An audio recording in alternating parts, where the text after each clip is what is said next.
பிரபு சாலமன் இயக்கத்தில் கோவை சரளா, தம்பிராமையா மற்றும் அஸ்வின் நடிப்பில் செம்பி. இப்போது காணுங்கள் உங்கள் டிஸ்னி பிளஸ் ஹாட்ஸ்டாரில். IBC மங்கை நேயர்களுக்கு வணக்கம். கர்ப்ப காலத்துல குங்குமப்பூ அதிகமா சாப்பிட்டா குழந்தை பழன்னு பிறக்குமாமே, அப்படியா? பொதுவாவே குங்குமப்பூ சாப்பிட்றதால நம்ம உடலுக்கு பல நன்மைகள் கிடைக்குது. அதுவும் கர்ப்ப காலத்துல பெண்கள் அதிகமாக இதை சேர்த்துக்கிறதால நிறைய பயன்கள் அவங்களுக்கு இதுல உண்டு. குங்குமப்பூவோட மருத்துவ குணத்தால அதிகமான செரிமான தன்மை நமக்கு கிடைக்குது. அது மட்டும் இல்லாம பசிய அதிகரிக்கவும் செய்யுது இந்த குங்குமப்பூ. என்னதான் இதுல நற்குணங்கள் அடங்கி இருக்கு அப்படின்னாலும் போதுமான அளவு மட்டும்தான் நாம எடுத்துக்கணும். இந்த குங்குமப்பூவை நம்ம எடுத்துக்கிறதால என்ன மாதிரியான நற்பலன்கள் நமக்கு கிடைக்கும் அப்படின்றத இப்ப பார்க்கலாம். இது உலகிலேயே உயர்ந்த மருத்துவ குணமுடைய ஒரு பொருள் அப்படின்னே சொல்லலாம். இந்தியாவை பொறுத்தவரை காஷ்மீர் மலை பிரதேசத்துல இந்த குங்குமப்பூ உற்பத்தி ஆகுது.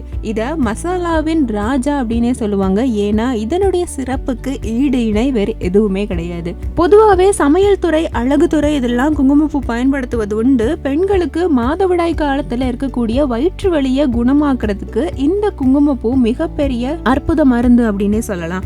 அது மட்டும் இல்லாம ஆண்மை குறைவு, ஆஸ்துமா, விரைப்பு குறைபாடு, புற்றுநோய், வழுக்கை இந்த மாதிரியான பிரச்சனைகளையும் இந்த குங்குமப்பூ குணப்படுத்துதான். இதனோட பயன்களை பொறுத்தவரை ஆராய்ச்சி பண்ணி பார்த்ததுல எந்த ஒரு ஆராய்ச்சி கூறுகளும் கிடைக்கல. ஆனாலும் காலங்காலமா மக்கள் அதிகமா இந்த குங்குமப்பூவை பயன்படுத்திட்டு வராங்க. இதை அதிகமா எடுத்துக்கிட்டா குழந்தை பழன்னு பிறக்குமா அப்படின்னு கேட்டீங்கன்னா, கர்ப்ப காலத்துல பெண்கள் பொதுவாவே குங்குமப்பூவை ஆசைப்பட்டு சாப்பிடுவாங்களாம். ஆனா குழந்தை பளபளப்பா பிறக்கும் இந்த குங்குமப்பூ சாப்பிட்டா அப்படின்னு சொல்லிட்டு எந்த ஒரு அறிவியல் பூர்வ ரிப்போர்ட்ஸும் இது வரைக்கும் இல்லவே இல்லை.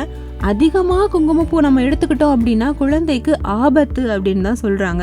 ஒரு நாளைக்கு 10 கிராமுக்கு மேல குங்குமப்பூ நாம எடுத்துக்கவே கூடாது. அப்படி எடுத்துக்கிட்டா தாய்க்கும் குழந்தைக்குமே மரணம் வரையிலான ஆபத்து இருக்கு அப்படின்னு சொல்றாங்க. ஒரு குழந்தையோட நிறம் அப்படின்றது குழந்தையோட மரபணு மற்றும் பரம்பரை சார்ந்ததாவே இருக்கும். இந்த குங்குமப்பூவை எப்படி பயன்படுத்தலாம் அப்படின்னு கேட்டீங்கன்னா, கர்ப்ப காலத்துல சிறிதளவு பால்ல கலந்து குடிக்கலாம். இது ஆரோக்கியமான நன்மைகள் மட்டும்தான் உங்களுக்கு கொடுக்கும். பொதுவாவே பால்ல கால்சியம் அதிகமா இருக்குது இல்லையா, இது கூடவே 2 குங்குமப்பூ மட்டும் சேர்த்து குடிச்சிங்க அப்படின்னா உங்க உடல்ல உள்ள சக்திகள் இன்னும் கொஞ்சம் அதிகமாகுது, உங்களுடைய தசைகள் சீராகுது, உடல்ல உள்ள பிற பிரச்சனைகள் எல்லாமே சரியாகுது அப்படின்னு சொல்றாங்க. கர்ப்ப காலத்துல பால்ல 2 அல்லது 3 அளவு குங்குமப்பூவை எடுத்துக்கிட்டாங்க அப்படின்னா கர்ப்பிணிகளோட ரத்த அழுத்தம் குறையுமா. அது மட்டும் இல்லாம மலச்சிக்கல், ஜீரண பிரச்சனை, வயிறு மந்தம் இந்த மாதிரியான பிரச்சனைகள் அவங்களுக்கு சரியாகுது.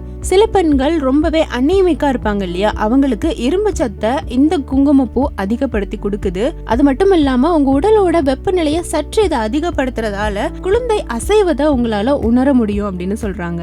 இந்த மாதிரியான நற்பலன்கள் கர்ப்பிணிகளுக்கு கிடைக்கணும் அப்படின்றதுக்காக மட்டும்தான் குங்குமப்பூவை கர்ப்ப காலத்துல பெண்களுக்கு கொடுக்கறாங்களே தவிர இது எந்த வகையிலும் குழந்தையோட நிறத்தை மாற்ற உதவாது. இந்த வீடியோ உங்களுக்கு பயனுள்ள தகவலை கொடுத்திருக்கும் அப்படின்னு நான் நம்புறேன். மேலும் இது போன்ற பல பயனுள்ள வீடியோக்களை காண IBC மங்கை சேனலுக்கு சப்ஸ்கிரைப் பண்ணுங்க. எனக்கு தெரிஞ்சு நான் பாசிட்டிவா ஒரு இடத்துல ஒருத்தவங்களை பார்த்து ரொமான்ஸ் பண்ணணும், இல்ல நான் ரொம்ப நல்லவளாவே இருக்கேன்னு காட்டுறது தான் எனக்கு கஷ்டம்னு தோணுச்சு. பட் ராஜாராணியை பொறுத்தவரை நான் பாசிட்டிவ்லயும் நல்லா பண்ணியிருக்கேன், நெகட்டிவ்லயும் நல்லா பண்ணியிருக்கேன்றது நான் வெளியே போகும்போது தான்.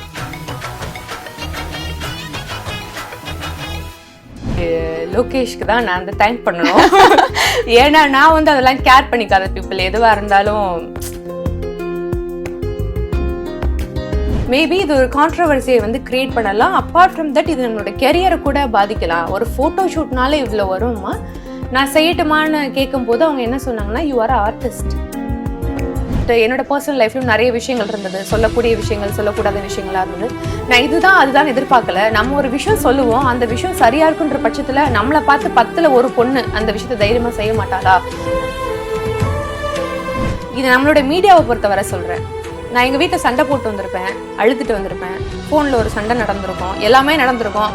கேமராமேன் ரோலிங், அங்க டைரக்டர் ஆக்ஷன் சொல்லும் போது நான் சிரிக்கணும்னா நான் சிரிக்கணும். பட் ஏன்னா மனுஷங்களா இருந்தா எல்லாருக்குமே ஒரே வாழ்க்கை முறை தான். எல்லாருக்கும் இருக்கிற கஷ்டங்கள் எங்களுக்கும் இருக்கு.